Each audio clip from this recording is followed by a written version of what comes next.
हम आप class 11th की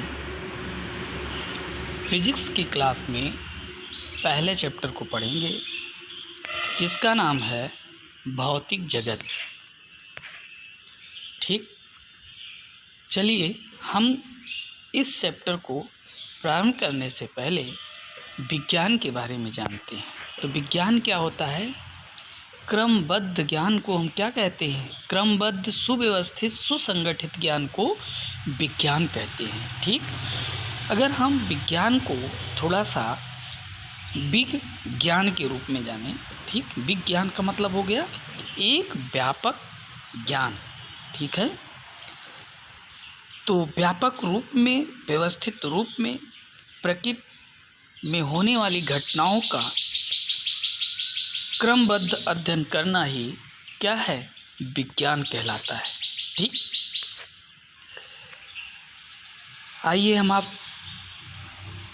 इसी विज्ञान से जुड़ी हुई एक शाखा है भौतिकी, फिजिक्स, इसके बारे में हम आप जानते हैं। ठीक, तो प्राचीन काल से ही भौतिक शब्द का प्रयोग होता आ रहा है। ठीक, किस में होता आ रहा है?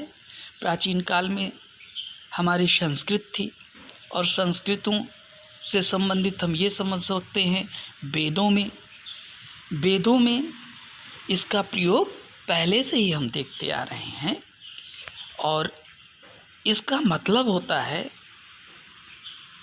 प्राकृति। ठीक, भौतिक का मतलब हो गया प्राकृति। जो प्रकृति में घटित होने वाली घटनाएं होती हैं, उन सब का अध्ययन हम आप इस भौतिक विज्ञान में करते हैं। ठीक, तो इस शब्द की उत्पत्ति कहाँ से हुई?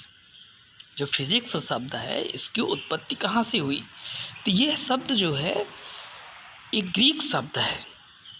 ठीक, फ्यूसिस, ग्रीक शब्द फ्यूसिस से बना हुआ है फिजिक्स। ठीक, जिसका अभिप्राय होता है प्रकृति या नेचर। ठीक, प्रकृति जो कुछ आपको दिखाई देता है वही आपकी क्या है? प्रकृति है। ठीक, तो आइए हम आप इसके परिभाषा को देखते हैं। इसकी परिभाषा क्या है? यहाँ देखिए लिखा गया है कि भौतिक विज्ञान की एक ऐसी शाखा है जो प्रकृति तथा प्राकृतिक घटनाओं की क्या करती है?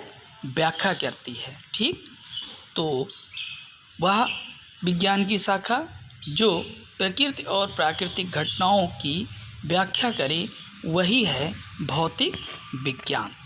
ठीक, तो देखिए भौतिक विज्ञान की परिभाषा को अन्य रूपों में भी हम परिभाषित कर सकते हैं। जैसे हम उसको ऊर्जा के रूप में परिभाषित करना चाहें तो क्या होगी परिभाषा? वो यहाँ पर है, आप देख सकते हैं कि भौतिक विज्ञान की वह शाखा है जिसमें द्रव्य ऊर्जा के विभिन्न स्वरूपों, द्रव्यों एवं उनकी अन्योन्य क्रियाओं का अध्ययन करेंगे। इसका मतलब ये हुआ कि हम द्रव्य और उनके स्वरूप और उन द्रव्यों में जो होने वाली अन्योन्य क्रियाएं होती हैं, जो उत्पन्न होने वाली ऊर्जाएं होती हैं, उन सब का अध्ययन हम आप फिजिक्स के अंतर्गत जानते हैं। ठीक है, चलिए देखिए कि जो भौतिकी है इसका विस्तार कहाँ तक है। तो भौतिकी का कार्यक्षेत्र विस्तार कहाँ तक है? जो हमारी भौतिकी है वो दो पार्ट में बंट जाती है। ठीक, जो भौतिकी है वो हमारी क्या हो जाती है? दो पार्ट में बंट जाती है। जो पहला पार्ट होता है उसको कहते हैं चिरसम्मत भौतिकी, क्लासिकल फिजिक्स। ठीक, और जो दूसरी होती है वो है आधुनिक भौतिकी। ठीक, तो जो हमारी मॉडर्न फिजिक्स हो गई और क्लासिकल फिजिक्स, दो पार्ट में बंट जाती है हमारी भौतिकी। ठीक है, कौन कौन सी होती है? पहली है चिरसम्मत भौतिकी, जिसको हम कहते हैं क्लासिकल फिजिक्स, और दूसरी होती है हमारी आधुनिक भौतिकी, जिसको हम अंग्रेजी में कहते हैं मॉडर्न फिजिक्स। ठीक, तो देखिए इन दो पार्टों में हम सबसे पहले चिरसम्मत भौतिकी के बारे में, अर्थात हम क्लासिकल फिजिक्स के बारे में बात करेंगे। ठीक, तो जो हमारी चिरसम्मत भौतिकी है, अर्थात क्लासिकल फिजिक्स है, वो भी डिवाइड होती है। ठीक, उसके ही अंतर्गत एक पार्ट है यांत्रिकी। ठीक, तो हम आप चिरसम्मत भौतिकी के अंतर्गत आने वाले टॉपिक यांत्रिकी के बारे में जानेंगे। ठीक, कि यांत्रिकी क्या चीज़ होती है।